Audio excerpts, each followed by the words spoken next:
অনেক সময় কেউ ভগবত ভক্তির পথে প্রথম প্রথম এসেছে, অনেকে বলে কিরে এত কিছু করার পর এখন আবার সাধু হয়ে গেলি।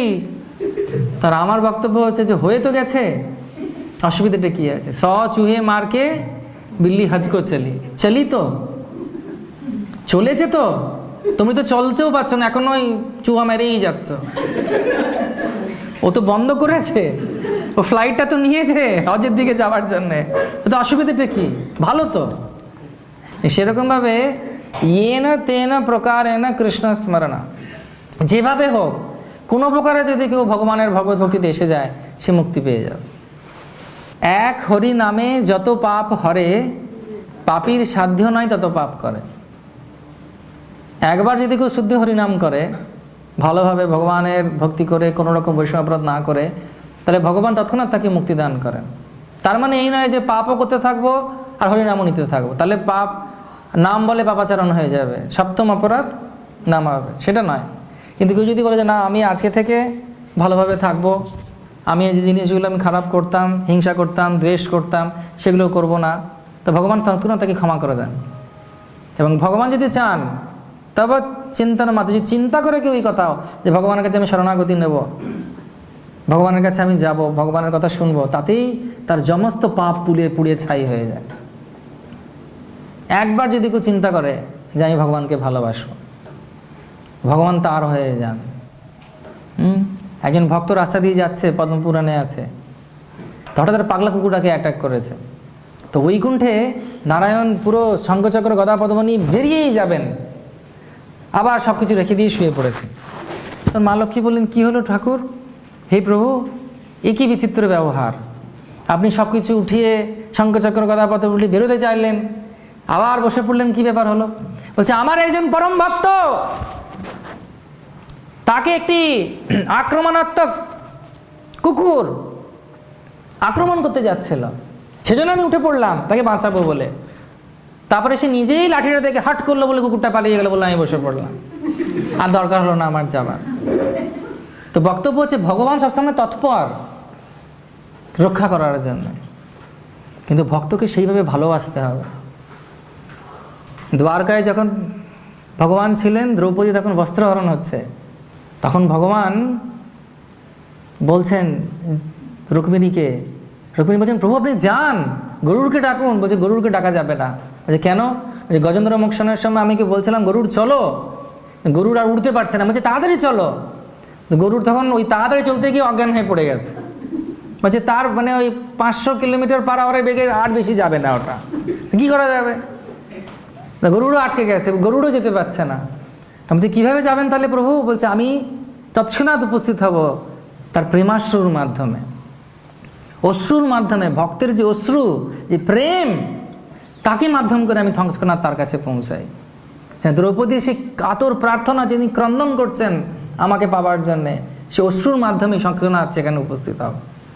সেরকমভাবে আমাদেরকে যদি একবারও যদি কেউ ভালোভাবে একবার ঠিক করে সবাই না অনেক যা হয়েছে হয়েছে, আজকে থেকে আমি একদম চকাচক থাকবো, সে দুনিয়া যে যা কিছু বলুক, ভগবান অনেক পরীক্ষা করবেন।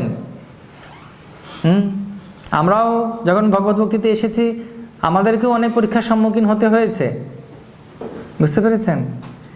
হ্যাঁ, তো সেই জন্যে ভগবত ভক্তির পথে এলে অনেক রকমের কথা শুনতে হবে বা কিছু বলতে হবে, সেটা গায়ে তার পরবর্তীকালে যারা বলবে তারাই আপনার বন্ধুতে পরিণত হবে। আমার কলেজে আমাকে অনেক পেছনে লাগতো, কারণ আমি খুব অল্প বয়সে ভগবানের কৃপায় ভক্তিতে এসেছি। আমি কলেজে যখন পড়তাম আমাকে সবাই হরে কৃষ্ণ বলতো, সবাই কলেজের সামনে খুব বলতো এই হরে কৃষ্ণ, এই ওই হেনা তেনা, কী বলে শাক পাতা খায়, এরকম বলতো। কিন্তু পরবর্তীকালে ওদের কোনো কিছু অসুবিধে হলো, কলেজ বয়সে কী আর অসুবিধা হবে বুঝতে পারছেন তো, সব সম্পর্কের অসুবিধে। তারা এসে আমার কাছে সলা পরামর্শ দিত, কী করা যায় বলতো, জগৎটা সত্যিই কত দুঃখের। এবং তারা বিশ্বাস ছিল যে আমি ওদেরকে ঠকাবো না, এবং আমি ঠকাইও নি, কারোর কথা বলিও না, ছোটও করে নি, কেন এটা আমাদের শাস্ত্রে নেই। তা আমার বক্তব্য হচ্ছে যে একজন ব্যক্তি যদি আজকে ঠিক করে যে না আমি আসবো, হরিকথা শুনবো, কীর্তন শুনবো, ভালোবাসবো ভগবানকে, সেটা আমাদের জন্য স্বাভাবিক খুব, তাহলে কোনো অসুবিধা নেই, ভগবান সম্পূর্ণ তাকে ক্ষমা করে দেন। এবং ভগবান কীভাবে ক্ষমা করেন সেটা অবাক হয়ে যেতে হবে। জগাই মাতাকে ক্ষমা করে দিয়েছেন। তো কি আছে, তার সাক্ষী জগাই মাধাই ভাই। হ্যাঁ হ্যাঁ, কি পাপি তাপি যত ছিল হরিনামে উদ্ধারিল, তার সাক্ষী জগাই মাধাই। জগাই মাধাই উদ্ধার হয়ে যাওয়া মানে বুঝতে পেরেছেন? যখন জগাই মাধাই উদ্ধার হচ্ছে, চৈতন্য ভাগবতে বলছে যমরাজ অজ্ঞান হয়ে গেছে। যমরাজ অজ্ঞান হয়ে গেছে মানে বুঝতে পারছেন? যমরাজ অজ্ঞান হয়ে যাওয়া মানে হচ্ছে যে যিনি সবসময় দেখছেন যে মানুষকে তেলে ভাজা হচ্ছে নরকে, কাউকে পোড়ানো হচ্ছে, কাউকে কুকুরকে দিয়ে খাওয়ানো হচ্ছে, তার কাছে অবাক হবার কিছু নেই, তার কাছে বিস্ময়িত হবার কিছু নেই। আমাদের অনেকটা ইন্ডিয়ান গভর্নমেন্ট হসপিটালের মতো। যেমন অ্যাক্সিডেন্ট হয়েছে, কারোর হাত পাত কেটে গেছে, ঝুলে গেছে, সে নিয়ে গেছে, সে ওখানকার কর্মচারী বলবে লাইনে দাঁড়াও, 5 টাকার টিকিট কেটে আনো, এই হাতটা পড়ে যাচ্ছে, কোনো অসুবিধা নেই, লাইনে দাঁড়াও। এই মরার গাড়ি আছে দেখেছেন, মরার গাড়ি নিয়ে আসে দেখেছেন, মরার গাড়ি নিয়ে আসে। আমার একজন আত্মীয়র বাড়িতে ওরকম হয়েছে। সে আত্মীয় যে মারা গেছে, পড়ে আছেন, মানে শুয়ে আছেন, সবাই কন্দন করছে, তো মরার গাড়ি নিয়ে এসে বলছে হয়ে গেছে, কান্নাকাটি, নিয়ে যাবো। কোনো ব্যাপারই নেই ওদের কাছে। বলছে না না, কিছুক্ষণ আগে, ও কতক্ষণ আগে মারা গেছে, 1 ঘন্টা গেছে, আর 1 ঘন্টা কেঁদে নাও, চলো। তোরা কাছে ওদের কাছে বলছে কিরে হলো, বিড়ি খাচ্ছে ওরা দাঁড়িয়ে বাইরে। বলছে 1 ঘন্টা হয়েছে, আর 2 ঘন্টা কাঁদবে মনে হচ্ছে, ঠিক আছে চলে যা, কোনো অসুবিধা নেই। কোনো ব্যাপারই নেই ওদের, কেন ওদের গায়ে লাগে না, কারণ ওরকম যমরা যখন ওরকম সবকিছু দেখছেন, তিনি অজ্ঞান হয়ে যাচ্ছেন। কি দেখে? ভগবানের করুণা দেখে। যে ভগবান এত কিছু করুণা কিভাবে, এত কৃপা কিভাবে হতে পারে? কারণ তিনি ভগবান, তিনি করুণা করতে পারেন। কিন্তু আমরা যদি শরণাগতি নিই, সব ক্ষমা করে দেবেন ভগবান। তিনি বাবা। ছেলে অন্যায় করলে কি বাবা ক্ষমা করবে না? নিশ্চয়ই করবে। সেজন্য বুদ্ধিমন্ত খানকে যখন ধর্মভ্রষ্ট করেছে, এবং কাশীর পণ্ডিতরা বলেছে, কাশী কা বুক দেখা আপকে বাপ, কাশীর পণ্ডিতরা বলেছে যে তুষের আগুনে 1 পোয়া ঘিকে ফুটন্ত করে গিলে ফেলতে হবে, তাহলে তোমার প্রায়শ্চিত্ত হবে। সেটা মানে মৃত্যুবরণ করা। আর মহাপ্রভু যখন শুনেছেন, মহাপ্রভু কি বললেন? বিষ্ণু বিষ্ণু বিষ্ণু, তুমি শুধু একবার বলো হরে কৃষ্ণ কৃষ্ণ কৃষ্ণ হরে হরে, হরে রাম রাম রাম। তিনি মহাপ্রভু ওনাকে আলিঙ্গন করলেন। মহাপ্রভু যে আলিঙ্গন করলেন, সম্পূর্ণরূপে তিনি বললেন তোমার সব কিছু আমি গ্রহণ করলাম। একবার চৈতন্য চরিতামৃতের উপর এখানে কথা হওয়া উচিত, হ্যাঁ কি না? সারাদিন চলবে? তো মহাপ্রভুর বিষয়ে আমরা শুনবো, শুধু সকাল থেকে সন্ধ্যে অবধি আর হরিনাম হবে। এটা হচ্ছে মানব জীবন, এটা হচ্ছে আনন্দ। আপনারা কি কেউ টিভিকে মিস করছেন এখন? আপনারা কেউ সিনেমাকে মিস করছেন? তার কারণ কি? এটা আমাদের জন্য খুব স্বাভাবিক, এটা আমাদের হচ্ছে সম্পত্তি। প্রত্যেকদিন সন্ধ্যাবেলা এরকম হরিকথা হতো বাড়িতে বাড়িতে, টিভি আসার আগে।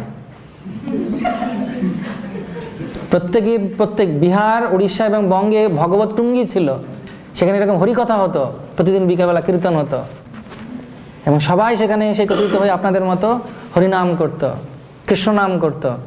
তারপরে বাড়িতে প্রসাদ পেয়ে ঘুমিয়ে পড়তো। ঘুম ভালো হতো, কারণ স্বপ্নে ভগবানের বিভিন্ন লীলা তারা দর্শন করত। এখন সবাই উৎক্ষিপ্ত, রাগ ক্রোধ এই ওই, কেন? সব টিভি সিরিয়াল, সিনেমা, নাটক যেগুলো দেখে, সেগুলো সব হচ্ছে উত্তেজক, রাগ ক্রোধ। আমি অনেক আগে যে বাড়ি এসেছিলাম কিনা জানি না, বলেছিলাম কিনা, এটা বলে আমি শেষ করব। একজনের বাড়িতে গেছি, দেখি বাচ্চা ছেলেটা মানে অল্প বয়স্ক ছেলে, আর মেয়েটা খুব অসুস্থ, মানে খুব দুঃখের মধ্যে রয়েছে, খুব উদাস। তাই বললাম কি হয়েছে? বলছে অমুক অমুক একজনের ইয়াং ছেলে, 30 বছর বয়স, অ্যাক্সিডেন্ট হয়েছে। আমি যে বাপরে, খুব তো খারাপ খবর, 30 বছরের কি ব্যাপার? যে না, তার স্ত্রীও আছে, সে গর্ভবতী। আলাম বাবা, যে তো খুবই, আমারও খুব খারাপ লাগছে শুনে। আলাম তাহলে কোথায় অ্যাক্সিডেন্ট হয়েছে? বলছে এরকম জায়গায়। নামটা একটু অদ্ভুত লাগলো। আলাম যেরকম জায়গায় অ্যাক্সিডেন্ট হয়েছে, তো বডি পাওয়া গেছে? বলছে না, ওটাই তো দেখতে হবে এবার কি হলো। আলাম মানে কোথায় অ্যাক্সিডেন্ট হয়েছে? বলছে না, টিভি সিরিয়ালে হয়েছে এটা।